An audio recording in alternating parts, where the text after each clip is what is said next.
Hello friends, स्वागत है education दीपक रतन में। आज प्रकाश के प्रवर्तन के कुछ टॉपिक कर चुके हैं। तो अगर आप इस वीडियो को वन चैप्टर को नहीं देखे हैं तो आपका डिस्क्रिप्शन में लिंक मिल जाएगा। और आपके लिए लेकर आए हैं मोस्ट 2023 के जितने भी विद्यार्थी पढ़ रहे हैं 10th क्लास में, आप लोग इसे नोटबुक निकाल कर उसे लिख कर आप लोगों को याद कर लेना है। तो दोस्तों, हम ये जो प्रकाश के परिवर्तन कुछ करा चुके हैं। अगर आप लोग नहीं देखे हैं तो डिस्क्रिप्शन में जो लिंक दिया गया है आप लोग वहां से देख सकते हैं। तो चलिए, ये जितने भी टॉपिक आप देख रहे हैं वो करा चुके हैं। जैसे किसी गोली तर्पण की वक्रता त्रिज्या वो सभी करा चुके हैं।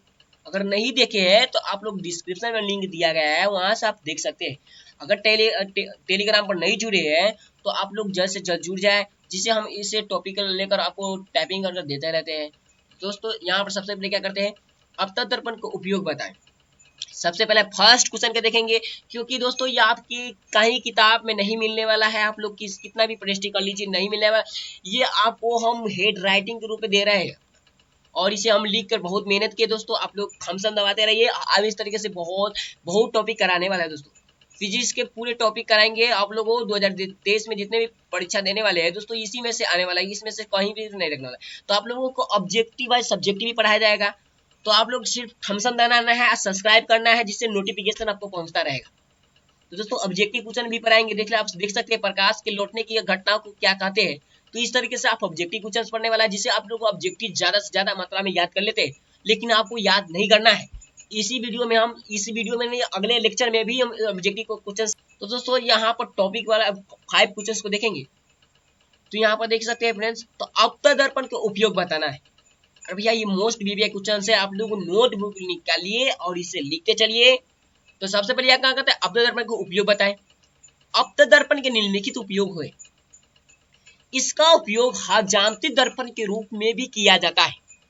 जो अपतन दर्पण का मतलब क्या होता है, जो सतत धांसा रहे, यानी क्या कर रहे हैं, धांसा रहे। तो आप लोगों को समझ गए। तो यहाँ पर देखिए, इसका उपयोग हजामती दर्पण के रूप में किया जाता है। तो दूसरा क्वेश्चन देखते हैं, इसका उपयोग चिकित्सक के भी क्षेत्र में किया जाता है। जैसे डॉक्टर वगैरह समझे ना, डॉक्टर समझते ना, वो चिकित्सा भी बोलते हैं इसे, है ना, इस क्षेत्र में किया जाता है। इसका उपयोग हेडलाइट एवं सर्च लाइट में किया जाता है। अब देख सकते हैं, जैसे गाड़ी का हेडलाइट होते हैं ना, उसके जो सर्च लाइट होते हैं उसका भी उपयोग किया जाता है। किसके दर्पण में, आप लोगों को याद रखना है, अपतन दर्पण में। सब पूछ दिया जाएगा, ऑब्जेक्टिव भी से बनता है। अगर आपको सब्जेक्टिव क्वेश्चन देखो, उत्तर दर्पण का उपयोग बताना है। तो ये है मोस्ट वीवीआई क्वेश्चन, आप लोगों को याद कर लेना दोस्तों। तो उत्तर दर्पण का उपयोग बताए। तो उत्तर दर्पण का निम्नलिखित उपयोग है। जैसे वाहनों के साइड मिरर के रूप में भी किया जाता है। सड़क पर लगे लैंप में भी प्रकाश के बड़े क्षेत्र में फैलाने भी होती है।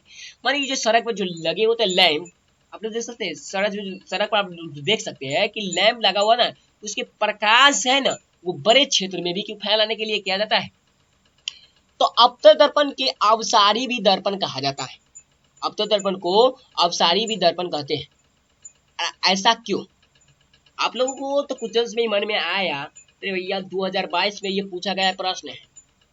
तो क्या करते हैं कि अपतन दर्पण को अवसारी दर्पण भी कहते हैं क्यों कहते हैं। तो चलिए इसको उत्तर देखते हैं। तो अपतन दर्पण को अविसारी दर्पण भी कहा जाता है। याद रखना, अविसारी दर्पण कहते हैं, क्योंकि अपतन दर्पण में प्रधान अक्ष के समांतर आ रही प्रकाश की किरणें को मुख्य फोकस पर क्या कर देता है, जमा कर देता है।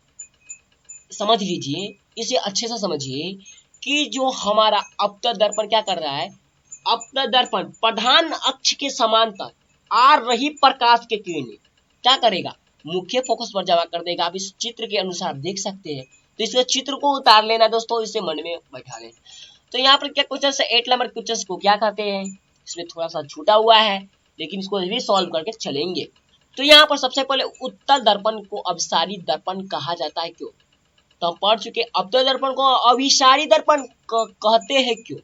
यहाँ पूछ रहा है उत्तल दर्पण को अभिसारी दर्पण कहा जाता है। ये आप लोगों को डाउट रहेगा, इसमें कंफ्यूजन होने वाला बात नहीं है। तो दोस्तों, ये कंफ्यूजन को हम दूर कर चुके हैं। तो आप समझते हैं उत्तल दर्पण को अभिसारी दर्पण कहा जाता है क्यों। अरे भैया, उत्तल दर्पण को अपसारी दर्पण भी कहा जाता है। और यहाँ पर पढ़ चुके हैं कि अपतन दर्पण को अभिसारी याद रखना। अवतल दर्पण को अभिसारी ऑब्जेक्टिव क्वेश्चन महत्वपूर्ण है, आप लोगों को पूछ दिया जाएगा कि अवतल दर्पण को अभिसारी भी दर्पण कहते हैं। और यहाँ पर आप लोग देखना है उत्तर दर्पण को अपसारी दर्पण कहा जाता है, क्योंकि उत्तर दर्पण के प्रधान अक्ष के समांतर आ रही प्रकाश की किरण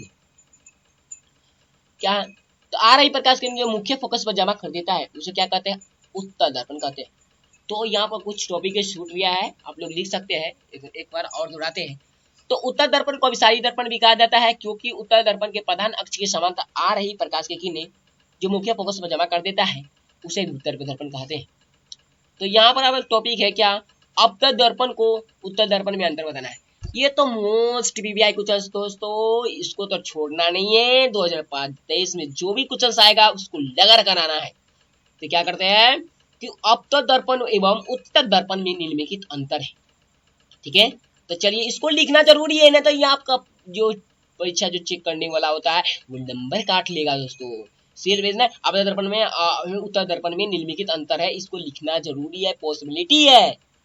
तो यहाँ पे क्या करते हैं दोस्तों, अवतल दर्पण इसको लिखेंगे इसे यहाँ पर ये दो लाइन में यानी दो कॉलम में लिखना है, ये फर्स्ट कॉलम, ये सेकंड कॉलम में लिखना है। एक अवतल दर्पण लिखना है, एक उत्तर दर्पण लिखना है, और इस साइड लिखना है, क्या लिखना है, जिससे आप लोगों को ना ज्यादा से ज्यादा नंबर मिल सके, पूरा में पूरा नंबर मिल सके। तो ये कुछ 2 नंबर का होता है दोस्तों। यहाँ पर सबसे पहले देते हैं कि अवतल दर्पण, तो इसका जैसे परिवर्तन सतह क्या रहता है सर, आप अवतल दर्पण को आप देख सकते हैं एक क्षेत्र के अनुसार। तो यहाँ पर एक जो है ना इस तरीके से धासा रहता है ना, इस तरीके से आप लोग इसको कर्सर को देखते हैं, इस तरीके से धासा रहता है, ठीक है। तो यहाँ पर उत्तर दर्पण जैसे ना इसका परिवर्तन सतह उठा रहता है, ठीक है, यानी उठा रहा होता है, ठीक है। तो इसका फोकस वास्तविक भी होता है, जो अवतल दर्पण का फोकस क्या होता है, वास्तविक होता है, और इसका फोकस काल्पनिक माने उल्टा होता है, ठीक है। आप उत्तर को देख उत्तर दर्पण को आप देख सकते हैं, उसका काल्पनिक तो क्या होता है, उल्टे ही नहीं होता है। तो ये आप लोगों के इस महत्वपूर्ण क्वेश्चन को याद रखना है। आप लोग सब्जेक्टिव याद कीजिए, ऑब्जेक्टिव खुद याद हो जाएगा। आप लोग ऑब्जेक्टिव की चिंता मत कीजिए दोस्तों, हम पूरे वीडियो लेक्चर में कराएंगे। आप लोग हमारे चैनल को सब्सक्राइब करें और पूरे देखें वीडियो, ठीक है दोस्तों। तो यहाँ पर इसका उपयोग हम वाहनों के हेडलाइट में भी में होता है, ठीक है। तो ये आप लोगों को याद कर लेना है। तो इसका उपयोग वाहनों के साइड मीटर में होता है, ठीक है दोस्तों। तो इसका उपयोग क्या है, वाहनों के साइड मीटर के रूप में भी होता है, ठीक है। वाहनों में उत्तर दर्पण का उपयोग एवं साइड मीटर के रूप में क्यों किया जाता है, तो हम कल अगले लेक्चर में पढ़ेंगे दोस्तों। अगर आप लोगों की इस क्वेश्चन का सलूशन मालूम है तो आप लोग कमेंट बॉक्स में लिख सकते हैं। तो फिर मिलेंगे अगले वीडियो के साथ। अगर आप चैनल पर नए हैं तो सब्सक्राइब कर दीजिए, लाइक कर दीजिए, जिससे नोटिफिकेशन आपके पास पहुंचता रहे दोस्तों। जय हिंद, जय भारत। अच्छे नंबर प्राप्त कीजिए, हमको बहुत मजा आएगा।